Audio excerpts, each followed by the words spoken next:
আসসালামু আলাইকুম। দেশ বিদেশ টিভি থেকে হুসেন বলছি। আমার চ্যানেলে সবাইকে স্বাগত। শেখ হাসিনা আওয়ামী লীগের সভানেত্রী। তিনি এখন ভারতে আছেন এবং অনেকেই মনে করছেন তিনি ফিরতে পারবেন না, কেউ কেউ মনে করছেন তিনি অচিরেই ফিরবেন। এখন শেখ হাসিনা ব্যাপারে যতই সমালোচনা করুক না কেন, তার অবস্থান তার দলে খুবই শক্ত। তার বিরুদ্ধে বা তার সামনে দাঁড়িয়ে কেউ কথা বলবে, এই সিচুয়েশন এখনো পর্যন্ত তৈরি হয়নি। অর্থাৎ তিনি একটা আনপ্যারালাল লিডার হচ্ছেন তার দলে।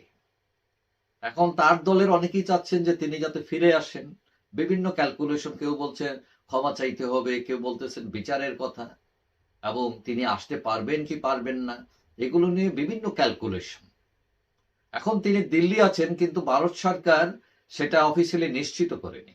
তবে যতটুকু জানা যায়, তিনি ওইখানে ভালো অতিথির মতোই আছেন, প্রটোকল দিচ্ছে ভারত সরকার, মন্ত্রীর মতোই আছেন, এবং লোদি গার্ডেনে তাকে হাঁটতেও দেখা গেছে। কিন্তু তিনি অন্য কোনো তৃতীয় দেশে যাবেন কি যাবেন না সেটা নিয়ে অনিশ্চয়তা আছে। অনেকে মনে করেন তিনি ভারতেই থাকবেন, তাকে ট্রাভেল ডকুমেন্ট দিয়েছে ভারত সরকার, এবং তিনি ওইখানে বসে ফোন আলাপ করছেন, বিভিন্ন নির্দেশ দিচ্ছেন। বোঝা যাচ্ছে যে ভারত সরকারের এটার উপর তার উপর কোনো চাপ নেই, তিনি অনেকটা স্বাধীন অবস্থায় আছেন সেখানে। কিন্তু এইদিকে ডক্টর ইউনূস সরকার বলছেন তাকে ফেরত চাইবে, এবং এটা ভারতের জন্য একটা আনকমফোর্টেবল জায়গা। তো এখন ভারতের সাথে বাংলাদেশের বন্দি বিনিময় চুক্তি আছে, কিন্তু এই চুক্তির মধ্যে বিভিন্ন ধারা, বিভিন্ন ফাঁক ফোকর আছে।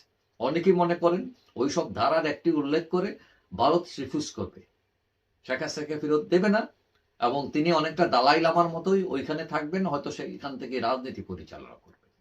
কিন্তু বেসিক্যালি শেখ হাসিনা দেশে ফিরতে চাচ্ছেন, তার দলও চাচ্ছে তিনি ফিরে আসুন।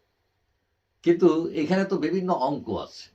বর্তমান সরকার চাচ্ছে না তিনি ফিরে আসুক, মানে অর্থাৎ তারা আনতে চাচ্ছে তারা বিচারের মুখোমুখি করার জন্য। ছাত্ররা একই ইস্যু। বিএনপি বিএনপি ক্ষমতায় অনেকে মনে করেন আসতে পারে, বিএনপিও তাকে আসতে দিবে না। তাহলে অনেকেই মনে করেন সেখানে পথ আছে। পথ কি রকম?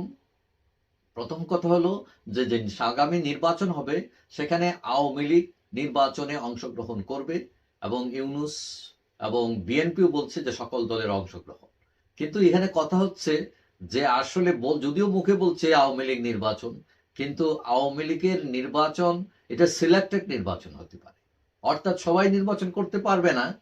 বিশেষ করে যারা বড় মন্ত্রী, এমপি পর্যায়ের লোক, সিনিয়র, হ্যাঁ, ওদেরকে মামলা মোকদ্দমা দিয়ে জেলে ঢুকিয়ে মোটামুটি তাদেরকে বাদ দেওয়া হবে। তারা হয়তো চাইবে নতুন প্রজন্ম, অর্থাৎ যারা একটু অনেকটা কি বলা যায়, বিতর্কিত নয়, সৎ ত্যাগী, এই টাইপের লোকদেরকে দিয়ে তারা চাইবে যে আওয়ামী লীগ দাঁড়াক।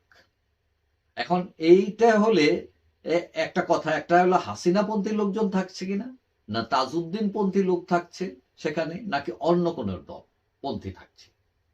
এখন অন্য পন্থী থাকলে শেখ হাসিনার ইন করাটা একটু ডিফিকাল্ট হবে, আর যদি হাসিনাপন্থীর লোকেরা থাকে তাহলে একটু ইজি হবে। কারণ অনেকেই মনে করেন নির্বাচনে রেজাল্ট যাই হোক, আওয়ামী লীগ প্রধান বিরোধী দলের নিচে নামবে না। ক্ষমতায় না যেতেও পারলে প্রধান বিরোধী দল থাকে।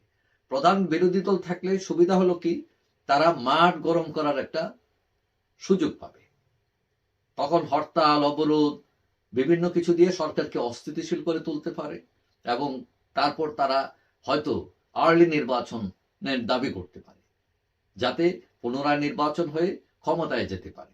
এবং 2-3 বছর চালানোর পর সরকার অজনপ্রিয় হতে পারে, আমাদের দেশে এটাই স্বাভাবিক। এবং হলে দেখা যায় তখন বিরোধী দলের সাপোর্ট পায় বেশি, এবং তারা ক্ষমতায় চলে আসে। এখন এইগুলো হচ্ছে সম্ভাবনা। কিন্তু এইটাও বিচার করতে হবে, শেখ হাসিনার বয়স এখন 78 বছর। তিনি এগুলা করতে করতে যদি 4-5 বছর চলে যায়, তখন তিনি মানসিকভাবে, শারীরিকভাবে ফিট থাকবেন কিনা রাজনীতিতে। এবং কেউ কেউ মনে করছেন তিনি ফিট না থাকলে হয়তো জয় বা পুতুল তাদেরও আসার সম্ভাবনা আছে।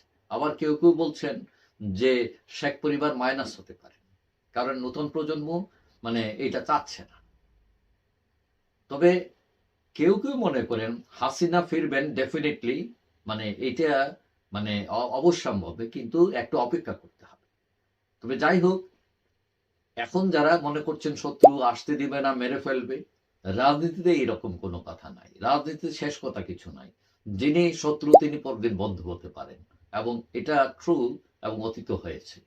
সুতরাং সবাই আওয়ামী লীগের শত্রু থাকবে, সবাই তাদেরকে বিদায় করে দেবে, গান ফায়ার করে দিবে, ঠিক আছে, মেরে ফেলবে, এটা ঠিক নয়।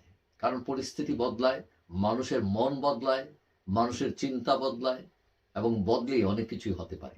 যাই হোক, সবাই ভালো থাকবেন। আশা করি দেখা হবে অন্য কোনো ভিডিওতে ইনশাল্লাহ। আল্লাহ হাফিজ।